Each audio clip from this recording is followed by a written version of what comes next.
Ladies and gentlemen, dear all participants, good morning. My name is Masashi Hoshino from Ministry of Economy, Trade and Industry of Japan. On behalf of Japan, I would like to say a few words on the occasion of this 11th EMAK, and I'm very pleased that this important one-day special event takes place in Singapore today, in person and by online. On the theme of transitions towards the net zero energy building. First of all, I'd like to thank all the participants and the speakers of this workshop for your participation and great contribution today.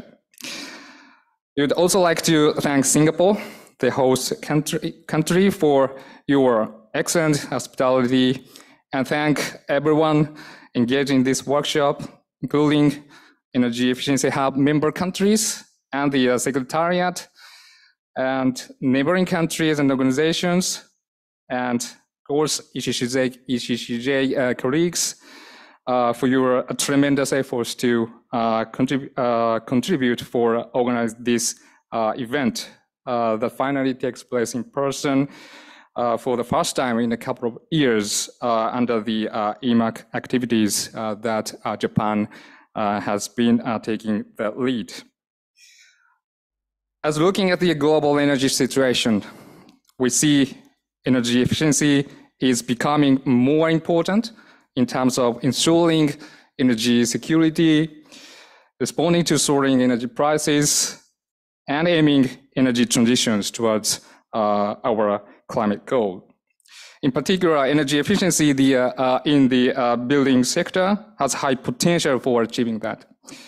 We believe the efforts working together with Asia, where the global economic growth center and energy demand is growing, is especially important for promoting energy efficiency on a global scale.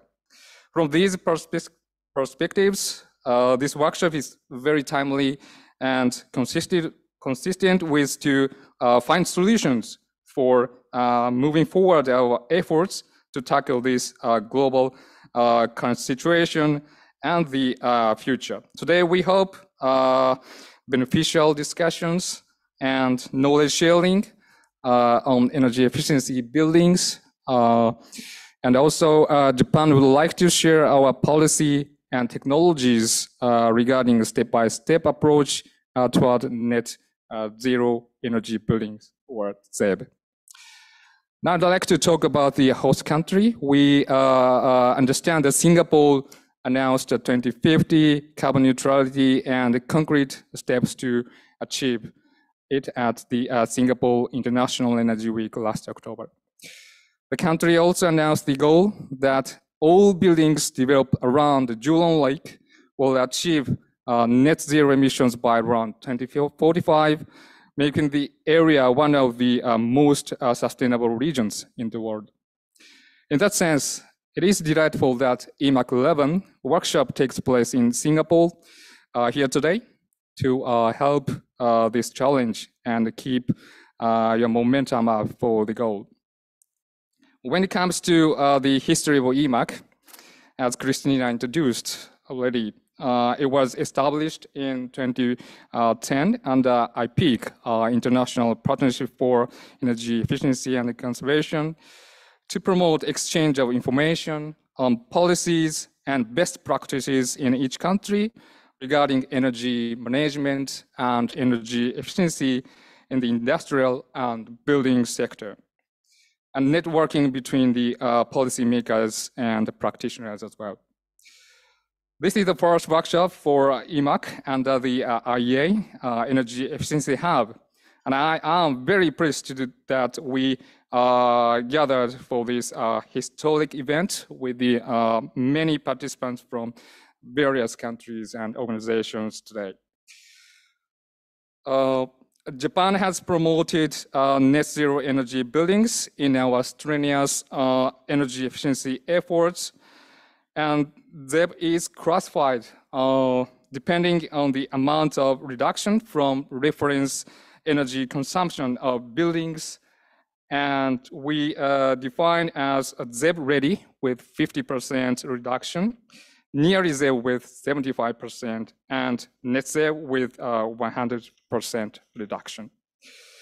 This ZEB approach is defined in the international standard, ISO, contributing to the practical promotion of ZEB through a step-by-step approach, even in cases where it is difficult to achieve net zero in a single step. The number of ZEB has been increasing with over 340 buildings in only a year of 2021 in Japan. One of them is an award winner of Energy Efficiency Prize by the Japanese Minister of Economy, Trade and Industry for its efforts to realize ZEB in a high-rise building with 33 floors consisting of retail shops, a cinema, and offices. In later session today, we will share this ZEB approach, which is achieved by various ways using energy efficiency equipment, high efficiency, and structural design. So ladies and gentlemen, I believe our common recognition is that both ensuring energy security and aiming energy transition is a goal must be achieved by the collective wisdom globally. So it is an ambitious goal that requires various innovations, pathways, and international cooperations. What is required in this context would be the promotion of green transformation of or GX that will further accelerate our decarbonization efforts and shift the industrial and social structure to a clean energy and energy efficiency centered society. Japan is already moving forward to further accelerate its efforts to achieve carbon neutrality by 2050. And we will set the basic policy for realizing GX soon. So based on this policy, the Japanese government will provide a support for upfront investment with 150 billion US dollars to realize over $1 trillion of GX investment in the public and the private sectors in Japan over the next 10 years. So lastly, in this workshop today, government, private sector, and academia from many countries will present energy efficiency policies and best practice toward net zero energy building. I really do hope that we will have fruitful discussions and insights among all participants. And this event will help to the future further promotion of global energy efficiency. So let's gather our wisdom today. Thank you very much.